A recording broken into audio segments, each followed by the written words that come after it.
धाकड़ खबर बेखौफजुमा बेबाक अंदाज। धाकड़ खबर के न्यूज़ में मैं आपके साथ हूं अकरम रईस खान। जिसकी उतर गई लोई उसका क्या करेगा कोई, ये कहावत हमारे यहाँ पश्चिम उत्तर प्रदेश में कही जाती है, क्योंकि हमारे यहाँ लोई कहते हैं चादर को, मतलब जिसकी चादर उतर गई हो, नंगा हो गया हो, उसका फिर बाकी बचा क्या। वैसे कुछ लोग ये भी कहते हैं कि बेशर्मी तेरा आसरा। तो बेशर्मी भी बहुत बड़ी चीज़ होती है, पर हर किसी के बस की वो दिखानी करनी भी नहीं आती है। संस्कारी उसके लिए बड़े माहिर होते हैं। ये बात इसलिए आज सोशल मीडिया पर तेजी से उठाई जा रही है क्योंकि कल तक जो जातीय जनगणना का विरोध कर रहे थे वो अब ऐलान कर रहे हैं 56 इंच का सीना फुला के चाणक्य नीति से मटकी तरह इस देश को चलाते हुए कि हम जातीय जनगणना कराने जा रहे हैं और इस बार की जनगणना में जातीय जनगणना भी कराई जाएगी।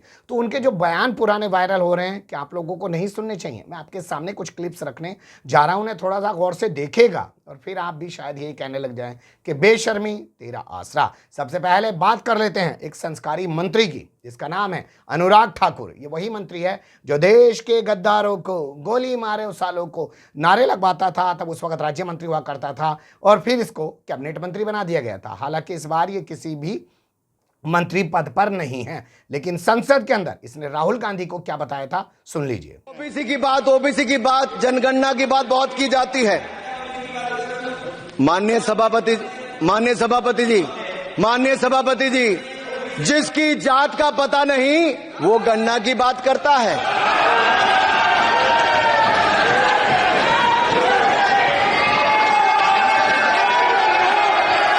जिसकी जात का पता नहीं वो गणना की बात करता है। की बात, ओबीसी की बात, जनगणना की बात बहुत की जाती है। माननीय सभापति जी, जिसकी जात का पता नहीं वो गणना की बात करता है।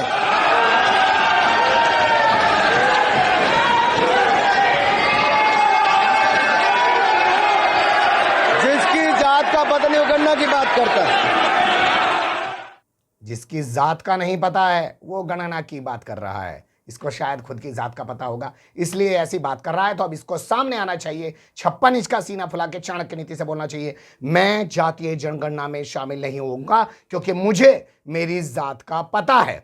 अब खूब गालियां दी गई राहुल गांधी को, लेकिन आज आप समझ सकते हैं कि राहुल गांधी जिस तरीके से इस मुद्दे को पिछले कई सालों से उठा रहे थे, आज ये सरकार उस मुद्दे के सामने झुक गई है। विपक्ष उस मुद्दे को छीनने की कोशिश कर रही है। इनका एक संस्कारी मंत्री है, नाम मुख्यमंत्री है राजस्थान का, जिसका नाम है भजनलाल शर्मा। उसको सुन लीजिए।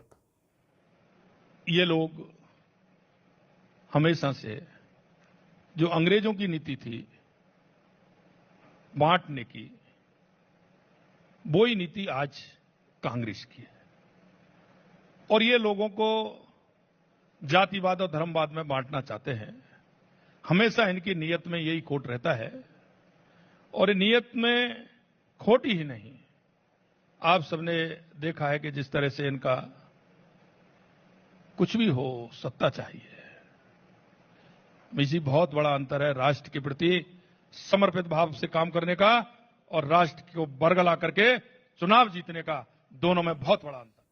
वाह, क्या कमाल की गजब की थ्योरी निकाल के आया है। ये तो विदेशियों की साजिश है, अंग्रेजों की साजिश है। वैसे तो आप जानते ही हैं, जब ये मुख्यमंत्री बना था और प्रधानमंत्री नरेंद्र मोदी इसके यहाँ पर एक प्रोग्राम में पहुंचे हुए थे, मौका था अटल बिहारी वाजपेयी के जन्मदिन पर उनको श्रद्धांजलि देने का, और ये प्रधानमंत्री नरेंद्र मोदी को श्रद्धांजलि देने लगा था, क्योंकि क्या करें, चाबी के गुड्डे हैं, इससे ज़्यादा कुछ इनकी औकात बचती नहीं है। वरना औकात वाले होते तो वसुंधरा राजे सिंधिया मुख्यमंत्री होती। इसी तरीके से मध्य प्रदेश में भी जो है शिवराज सिंह चौहान होते और डॉक्टर रमन सिंह छत्तीसगढ़ में होते। खैर, बात लंबी हो जाएगी। अब अगला अपडेट जो मैं आपके सामने रख रहा हूं वो आ रहा है प्रधानमंत्री नरेंद्र मोदी से जुड़ा हुआ। पाप बता रहे थे साहब इसको।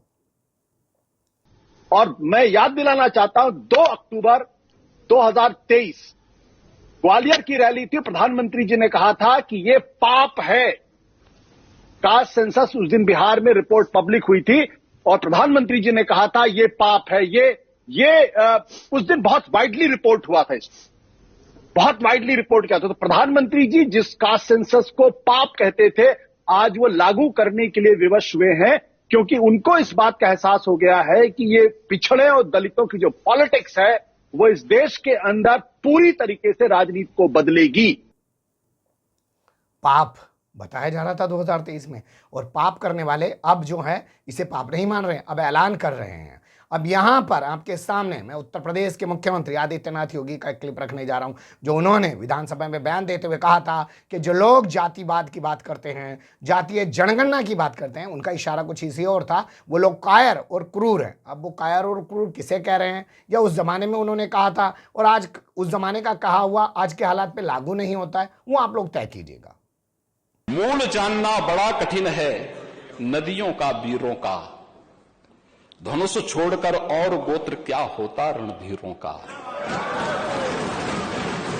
पाते हैं सम्मान तपोबल से भूतल पर सूर, जाति जाति का शोर मचाते केवल कायर क्रूर। और यही है सच्चाई।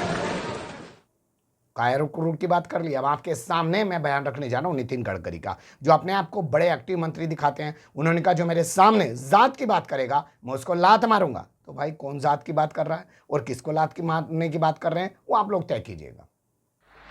बहुत जाति वाले लोग मुझे मिलने के लिए आते हैं, तो मैंने उनको सबको मिलकर 50,000 लोगों में कह दिया, जो करेगा जात की बात उसको कस के मारूंगा लात। तो मुझे मेरे मित्रों ने कहा कि ये कहकर तुमने बड़ा नुकसान किया है। मतलब जो होगा सो होगा, अगर चुनाव जीतता नहीं तो आदमी मरता थोड़ी है। बहुत जाति वाले लोग मुझे मिलने के लिए आते हैं, तो मैंने उनको सबको मिलकर 50,000 लोगों में कह दिया, जो करेगा जात की बात उसको कस के मारूंगा लात। तो मुझे मेरे मित्रों ने कहा कि ये कहकर तुमने बड़ा नुकसान किया है। मतलब जो होगा सो होगा, अगर चुनाव जीतता नहीं तो आदमी मरता थोड़ी है। देख लिया आपने, ये तमाम हाल है इन संस्कारी मंत्रियों का, मुख्यमंत्री का, प्रधानमंत्री के भी बयान आपने सुने, कैसे आशुतोष जी ने बताया कि वो पाप बता रहे हैं। तो अब क्या होगा इन सब का? क्या ये अपने किए पर सामने आकर शर्मिंदगी जाहिर करेंगे, या वही कहावत फिर से कहूं कि भैया जब उतर गई लोई तो क्या करेगा कोई? फिलहाल के लिए भी इतना ही। कमेंट्स के रूप में आप लोग अपनी राय दे सकते हैं, खबर को लाइक कर सकते हैं, चैनल को सब्सक्राइब कर सकते हैं और ज़्यादा से ज़्यादा हमारी खबरों को शेयर कर सकते हैं। फिर ऐसे ही किसी सुलगते हुए या उलझते मुद्दे लेकर मैं आपके सामने हूँगा हाजिर। फिलहाल अभी मुझे दें इजाजत।